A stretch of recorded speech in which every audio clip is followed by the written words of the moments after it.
ഞങ്ങളങ്ങനെ thug life കണ്ടിറങ്ങിയിരിക്കുകയാണ്. താത്ത വരാറ്, താത്ത ഒരു വട്ടം കൂടി വന്നു പോയ എഫക്റ്റ് ആയി പോയി. ഇതിന്റെ പൊന്നു മക്കളെ, മണിരത്നം ഈ സിനിമയ്ക്ക് കയറാനുള്ള ആദ്യത്തെ പേര്, അടുത്ത പേര് കമലഹാസൻ, അത് കഴിഞ്ഞിട്ട് സിംബു, തൃഷ, ജോജുവും ഐശ്വര്യൊക്കെ അവിടെ നിക്കട്ടെ, അതിലേക്ക് നമുക്ക് വരാം. മണിരത്നം സാർ, என்ன சார் நீங்க பண்ணி வச்சிருக்க இவ்வளோ ஒரு வேர்ஸ்ட் மூவி இந்த இந்த എന്താ പറയാ, ഒരു കണ്ടിട്ടില്ലടേ ഈ അടുത്ത കാലത്തൊന്നും. പൊന്നളിയാ ഡോൺ ആണെന്നൊന്നും ദയവേത് പറയുന്നത്, സത്യം പറയാണ്. എന്ത് ചെയ്യാതെ ആദ്യം തന്നെ ഇതില് സിനിമയുടെ തുടക്കത്തിലേ നമുക്കൊരു സാധനം ഇട്ട് തരുന്നുണ്ട്. അതായത് യമനും താത്തയും തമ്മിൽ ഫ്രണ്ട്സ് ആണ്. കമൽഹാസന്റെ ക്യാരക്ടറും യമനും തമ്മിൽ, യമൻ മീൻസ് അറിയാലോ, കാലൻ തമ്മിൽ ഫ്രണ്ട്സ് ആണ്. ഈയുടെ ഇത്ര ഫ്രണ്ട്സ് ആണോ? ചുറ്റുള്ളവരൊക്കെ ചാവും, ഈ ചങ്ങായി ചാവൂല. പൊന്നളിയാ, അവിടുന്ന് അങ്ങോട്ട് തുടങ്ങുകയാണ്. പിന്നെ ഗുണ്ടാ വിളയാട്ടം, ഗുണ്ടക്കളിയാണ്. ഇതൊരു ഗുണ്ടയുടെ ഫാമിലിയിൽ നടക്കുന്ന ഗുണ്ടക്കളി. രസം രണ്ട് ഗുണ്ടകൾ തമ്മിലാണെങ്കിൽ ഒരു രസം, കുടുംബത്തിനകത്ത് വീട്ടിനുള്ളിലെ ഗുണ്ടകൾ ചുറ്റി ഗുണ്ടാൾ തമ്മിലാട്ടി. ഞാനിതിന്റെ ട്രെയിലർ കണ്ടപ്പോൾ തന്നെ ഒരു കാര്യം ഉറപ്പിച്ചിട്ടുണ്ട്. ആസ് യൂഷ്വൽ അച്ഛൻ മകൻ പാസം, പിന്നെ വേറെ കുറെ പാസങ്ങൾ, ഫ്രണ്ട്ഷിപ്പ് പാസം, ഇങ്ങനെ പാസിച്ചു പോകുന്നതാണ് ഞാൻ വിചാരിച്ചിട്ടുള്ളത്. അതുപോലെ തന്നെ അല്ലെ, വെരി പ്രെഡിക്റ്റബിൾ. ഒരു രീതിയിലും നമുക്ക് ഹൈ തരാതെ, ഒരു രീതിയിലും നമ്മളെ ഒരു എഡ്ജ് ഓഫ് ദ സീറ്റ് കൊണ്ടുവരാതെ, ഗുണ്ടാക്കഥയാണെങ്കിൽ പോലും നമുക്ക് ഇതിൽ എന്ത് നടക്കുന്നു എന്നുള്ളത് മണിക്കൂർ നമുക്ക് വളരെ വ്യക്തമായിട്ട് അറിയാം എന്താ ലാസ്റ്റ് എല്ലാ കാര്യങ്ങളും അറിയാം. ഇതില് ടെക്നിക്കൽ ആസ്പെക്ട്സ് നോക്കുന്ന സമയത്ത് ക്യാമറ വർക്ക് കിടിലാണ് അല്ലേ, നല്ല ക്യാമറ വർക്കാണ്. ഇതിലാകെ പണി അറിഞ്ഞ് ചെയ്തത് കമലഹാസൻ മാത്രമാണ്. അയാളെ മാക്സിമം കിട്ടി പടം പൊക്കാൻ നോക്കിയിട്ടുണ്ട്. പക്ഷേ വളരെ ശോകം സ്ക്രീൻ പ്ലേ, വളരെ ശോകം സ്ക്രിപ്റ്റ് കമലഹാസനും മണിരത്നം കൂടി. അല്ലെ, നിങ്ങൾ എന്താ സത്യത്തിൽ കമലഹാസനാണോ എഴുതിയേ? മണിരത്നം ചുമ്മാ ഇരുന്നാണോ? മനസ്സിലാവണില്ല അല്ലേ?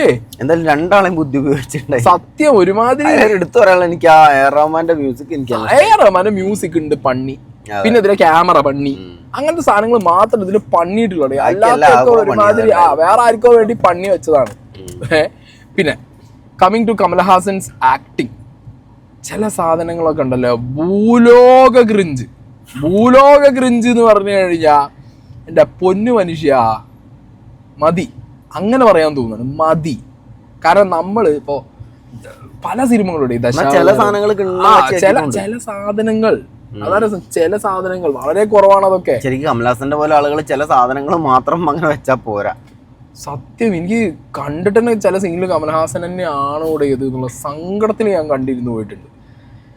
പിന്നെ ഇതില് നാസർ അല്ലേ, നാസറിന്റെ ഒരു റോള്, നാസർ കാലാകാലം എത്ര വട്ടം ഈ റോള് ചെയ്യും എനിക്കറിയില്ല. അയാളെ ജീവിതം മൊത്തം ചതിയൻ ഈ സാധനം. നമ്മുടെ നാട്ടിലൊക്കെ കുട്ടമ്പള പോലീസ് എന്നൊക്കെ പറയണ പോലെ നാസർ സ്ഥിരാണ് ആ സംഗതി. അങ്ങനെ നാസർ പിന്നെ കമൽഹാസൻ അവരുടെ കുടുംബം അങ്ങോട്ട് തുടങ്ങുകയാണ്. അതിനിടയ്ക്ക് സിംബു വരികയാണ്. ഇതാണ് പ്ലോട്ട്. സിംബു അതിൻ്റെ ഇടയ്ക്ക് വരികയാണ്. സിംബു എങ്ങനെ വന്നു എന്നൊക്കെ നിങ്ങൾ തിയേറ്ററിൽ കയറി കാണണം. സിംബു വന്നതിന് ശേഷം സിംബു രണ്ട് കട്ടെടുത്തിട്ട് ഇങ്ങനെ വെച്ചതാ. ഓ അമറാൻ എന്ന് പറഞ്ഞിട്ട് രണ്ട് കട്ടി എടുത്തിട്ട് മാസ് പിടിക്കാൻ തുടങ്ങി. സിംബു അമറി ഫസ്റ്റ് ഹാഫ് പിന്നെ എങ്ങനെയോ അങ്ങോട്ട് അല്ലേ, ഫസ്റ്റ് ഹാഫ് എങ്ങനെയോ അങ്ങോട്ട് പോയി. സത്യം പറയാം, ഫസ്റ്റ് ഹാഫ് ഞാൻ സഹിച്ചു. സെക്കൻഡ് ഹാഫ് കണ്ടിറങ്ങിയപ്പോൾ എനിക്ക് മനസ്സിലായത് ഫസ്റ്റ് ഹാഫ് എത്രയോ ബെറ്റർ ആയിരുന്നു ഈ പടത്തിന്റെ. ഫസ്റ്റ് ഹാഫ് മൊത്തം എല്ലാവരുടെയും ക്യാരക്ടർ ആർക്ക് ബിൽഡ് ആവും എന്ന് വിചാരിച്ചിരുന്നു. ഒന്നും ഒരു ചുക്കും ആയില്ല. ആകെ ആയത് അതിനകത്ത് ഈ പറഞ്ഞ കമൽഹാസൻ ക്യാരക്ടറിന്റെ ആർക്ക് ബിൽഡ് ചെയ്ത് വന്നു. സിംബുവിന്റെ ക്യാരക്ടറിന്റെ ആർക്ക് ഒരു ചുക്കിനും ചുണ്ണാമ്പിനും കൊള്ളാത്ത രീതിയിൽ പകുതിക്ക് ഇട്ടിട്ട് പോയി. പിന്നെ തൃഷ, ഈ അഭിരാമി, പിന്നെ കമൽഹാസൻ തമ്മിലുള്ള എന്തുവാണ് ഏത്, പല സിനിമയിലും ഞാൻ പല ട്രയാങ്കിൾ കോംബോ കണ്ടിട്ടുണ്ട്. ഇതൊരുമാതിരി അവിഞ്ഞ സാധനം ഇൻ ദ സെൻസ് ഒട്ടും നമുക്ക് ഒരു രീതിയിൽ ഉൾക്കൊള്ളാൻ കഴിയാത്തൊരു സാധനം. പിന്നെ പാസ് ഒന്നും കണക്റ്റ് ആവുന്നില്ല. ഓക്കെ, അച്ഛൻ മകൻ പാസ്സൊക്കെ കണക്റ്റ് ആവണ്ടേ ആളുകൾക്ക്? ഇത് വെറും കോമഡി ആയിട്ട് തോന്നുന്നു. ഇതിനിടയിൽ പായസത്തിൽ പാഷാണം കളിക്കണ മാതിരി കുറെ എണ്ണങ്ങൾ വന്ന് പോയ്സ് ഇട്ട് പോണ ക്യാരക്ടേഴ്സിനെ വെച്ചിട്ടുണ്ട്. അവന്മാരും കോമഡി പീസുകൾ. വില്ലന്മാരുടെ ഇടയിലൊക്കെ സാധാരണ നമ്മളെ മലയാള സിനിമയിലൊക്കെ കോമഡിക്കാണ് അങ്ങനത്തെ സംഗതികളുണ്ട്. സത്യം, ഇതൊരു വലിയ ഡോണിന്റെ സംഭവമാണ് പറയുന്നത്. അത് ഫുള്ള് കോമഡി. ഇതിൽ വേറൊരു വില്ലൻ വന്നു, ഒരു ഹിന്ദി വില്ലൻ. ആ കൊണാപ്പൻ എന്തിനാണ് അടികൊള്ളാൻ വേണ്ടി മാത്രം വന്ന് അടി മേടിച്ച് പോയി. അടിവാങ്ങിയും പോട്ടെ 6 അടി പൊക്കത്തിൽ മുടിയും നീട്ടി വളർത്തിയിട്ട് സിനിമേന്റെ ആദ്യം മുതൽ അവസാനം വരെ വന്നിട്ട് 2 അടി ചത്തുപോയാണ്. ഞാൻ കണ്ടപ്പോ എന്തൊക്കെയോ ഇതിൽ കാണിക്കാണ്ട് വിചാരിച്ചു. അല്ല ആ ക്യാരക്ടറൊക്കെ എന്താവശ്യത്തിനായിരുന്നു ആ ക്യാരക്ടറൊക്കെ? അങ്ങനെ ഫസ്റ്റ് ഹാഫ് ഒരു വഴിക്ക് അങ്ങനെ പോയി. സെക്കൻഡ് ഹാഫിലേക്ക് വന്നപ്പോൾ ഞാൻ വിചാരിച്ചു സെക്കൻഡ് ഹാഫ് ഇതിനൊരു ഒറ്റ ലൈനാണ് ഈ കഥ. ഈ തല്ല് ഗുണ്ടകളുടെ വീട്ടിനകത്ത് കിടക്കുന്ന അവരുടെ ഗ്യാങ് വാറും അവരുടെ ഫാമിലി ഇഷ്യൂസും അടിയും ഇതിനകത്ത് ഒരു ത്രെഡാണ് ഈ സിനിമ തുടങ്ങുമ്പോൾ കൂട്ടിപ്പിടിച്ചിട്ടുള്ളത്, ഒരു എലമെന്റ്. ആ എലമെന്റിലേക്ക് ഈ സിനിമ വരുന്നത് സെക്കൻഡ് ഹാഫിന്റെ ഏറ്റവും ക്ലൈമാക്സിന്റെ ഒരു 5 മിനിറ്റ് മുമ്പാണ് ഈ സിനിമ ആ ഒരു ത്രെഡിലേക്ക് കയറുന്നത്. 2 മണിക്കൂറും 45 മിനിറ്റുള്ള പടത്തിൽ തുടങ്ങിയ ഒരു 10 മിനിറ്റും അവസാനത്തേക്കുള്ള ഒരു 15-10 മിനിറ്റും ഇതാണ് ആ സിനിമയുടെ കോർ സാധനം. അല്ലാത്ത സമയത്ത് എവിടെയും ഈ കോർ എലമെന്റിനെ കുറിച്ചിട്ട് ഒരു തരത്തിലും നമുക്കൊരു ക്യൂരിയോസിറ്റി ഇല്ല അല്ലേ? നമുക്കറിയാം ഇത് ഇന്നതാണ് സംഭവിക്കാൻ, പക്ഷെ ആ സംഭവിക്കുന്നതിലേക്ക് ഒരു ബിൽഡപ്പ് കൊടുക്കുക എന്നുള്ളതാണ് ഒരു ഡയറക്ടർ റൈറ്ററിന്റെ ഒക്കെ ഒരു പണി. സാധാരണ ഒരു സിനിമയിൽ ഡോണത്തരം എന്നൊക്കെ പറഞ്ഞാൽ നമ്മൾ ഉദ്ദേശിക്കുന്ന 2 ഡോണന്മാരുണ്ടാവും. ആ ഡോണന്മാർ മറ്റേ ഇത് സ്വന്തം വീട്ടിൽ കൊട്ടേഷൻ കൊടുത്തു ഡോണ് സാധാരണ വയസ്സാன പോലെ ചെറുപ്പക്കാരനായി വയസ്സനായി അസുഖം ബാധിച്ച് അയാൾ മരിച്ചു. ഈ ഡോണിന്റെ വീട്ടില് ഭാര്യയും ഭർത്താവും തീർത്തുകൊണ്ട്, അതായത് നമുക്ക് ഓക്കെ ഇതൊരു ലാർജർ ദാൻ റിയൽ ലൈഫ് പ്ലോട്ടാണ്, നമുക്കൊരിക്കലും നോർമൽ ലൈഫിൽ ഇത് ഊഹിക്കാൻ പറ്റില്ല. പിന്നെ സിനിമയായിട്ട് കാണണം, സ്ക്രിപ്റ്റായിട്ട് കാണണം എന്നൊക്കെ പറയുന്നവരുണ്ടാവും. പക്ഷേ ഇടയിൽ ഞാൻ ഒരു കാര്യം പറയാം, എക്സ്മാനെ മുന്നിൽ കൊണ്ടുവന്നിട്ട് നമുക്ക് ദിസ് ഈസ് എക്സ്മാൻ എന്ന് പറഞ്ഞു കഴിഞ്ഞാൽ മുറി കൂടി ജീവിച്ചു വരുന്ന ഒരു ഐറ്റം ആണെന്നുള്ളത് നമുക്കറിയാം. ഇതിനകത്ത് നമ്മൾ മറ്റേ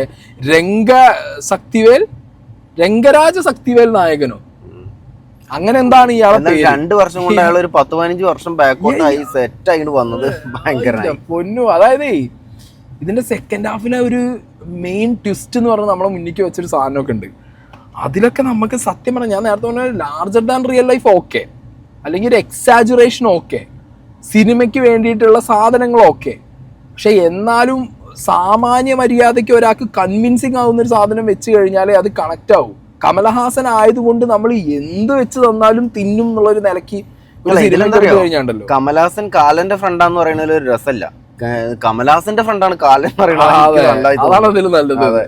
പിന്നെ ഇതില് പോസിറ്റീവ് പറയാനുള്ളത് ജോജു ജോർജാണ്. ഉള്ള കാര്യം പറയാം, എ ആർ റഹ്മാൻ, ജോജു ജോർജ്, അയാൾക്ക് കിട്ടിയ സാധനം അയാൾ വളരെ നീറ്റായിട്ട് എനിക്കൊന്നും അയാൾക്ക് കൂടുതൽ കൊടുത്തിട്ടില്ല.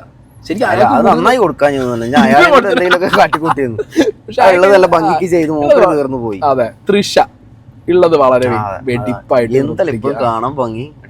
തൃഷ അടിപൊളിയായിട്ട് ഉള്ളതുപോലെ ചെയ്ത ആൾക്കാരാണ് തൃഷ, ജോജു ജോർജ്.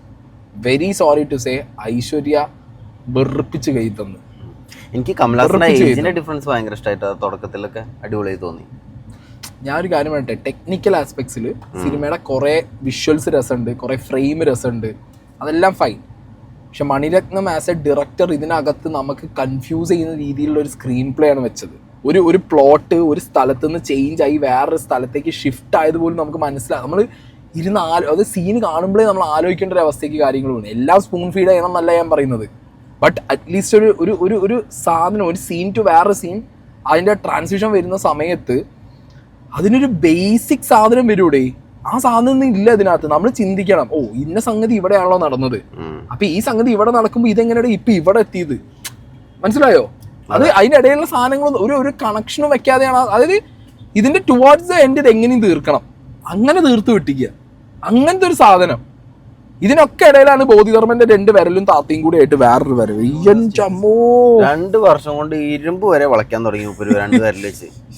അപ്പൊ അങ്ങനെ ഒരു പിന്നെ അഭിരാമി അല്ലെ, അഭിരാമി അവർക്ക് കിട്ടിയത് വളരെ ഡീസന്റ് ആയിട്ട് അഭിരാമിയും ചെയ്തു പോയിട്ടുണ്ട്. അവരൊന്നും ഇപ്പൊ ഈ പറഞ്ഞ അവർക്ക് കൊടുത്ത സാധനങ്ങളും കിട്ടിയ സാധനങ്ങളും വളരെ നൈസായിട്ട് അവര് ചെയ്തു പോയി എന്നുള്ളതാണ്. അവര് ചെയ്ത റോള് പക്ഷെ ഒരു റിയൽ സംഭവം നല്ല തോന്നി ചെയ്തു.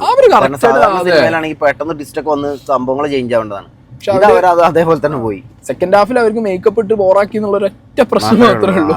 ബാക്കി കാര്യത്തിലൊക്കെ അവരുടെ റോള് ഓക്കെയാണ്. So for me thug life സത്യത്തിൽ പറഞ്ഞു കഴിഞ്ഞാൽ എനിക്ക് ഒട്ടും ഇൻട്രസ്റ്റിംഗ് അല്ല, എനിക്ക് ഒട്ടും എൻഗേജിങ് അല്ല. This is what I am not like എന്താ പറയാ, തഗ് ലൈഫിന്റെ സിനിമയില് തഗ്ഗൊന്നുമില്ലെങ്കിലും ഇത് കണ്ട് നമുക്ക് ഒരുപാട് തഗ് പറയാണ്ട് സിനിമയെ കുറിച്ച്. സത്യം പറയാ, ഇത് വറുത്തടിക്കേണ്ട സാധനമാണ്. പക്ഷെ ഫസ്റ്റ് ഡേ ഫസ്റ്റ് ഷോ കണ്ട് ഇറങ്ങി നിങ്ങളെ എക്സ്പീരിയൻസ് പറ, ഞാൻ എൻ്റെ എക്സ്പീരിയൻസ് പറഞ്ഞു. എന്തായാലും ഒരു one time watch four this legends. Okay, ഇത് മലയാളത്തിൽ കൊണ്ടുവരികയാണെങ്കിൽ വേണമെങ്കിൽ നമുക്ക് കമലഹാസനും പിള്ളേരും എന്നൊരു പേരും കൊടുക്കാം, ഒരു ഗുണ്ടന്റെ ചിത്രം അപ്പുറത്തൊന്നും വെക്കാം. സത്യത്തില് മണിരത്നം, കമൽഹാസൻ, AR റഹ്മാൻ അല്ലേ, കൊറേ ലെജൻസ് കൂടിയിട്ടേ ഒരു സാധനം ഉണ്ടാക്കിയത്. ലെജൻസിന് വേണ്ടിയാണെങ്കിൽ കാണാം, ലെജൻസിന് വേണ്ടി ഫോർ എ വൺ ടൈം നിങ്ങൾക്ക് കാണാം. ബിക്കോസ് ഇതിന്റെ ടെക്നിക്കൽ ആസ്പെക്ട്സും ഇതിന്റെ സ്ക്രീൻ മറ്റേ കുറെ വിഷ്വൽസിനൊക്കെ കാണാം. കഥയ്ക്കകത്തുള്ള പരിപാടികൾക്കോ വേണ്ടിയിട്ട് എനിക്ക് പേഴ്സണലി ഇതൊന്നും കണക്ട് ആയിട്ടില്ല. ഞാൻ ഇന്റെ ആസ്പെക്ട് ചിത്തുവായിന്റെ ആസ്പെക്ട് ആണ് പറഞ്ഞത്.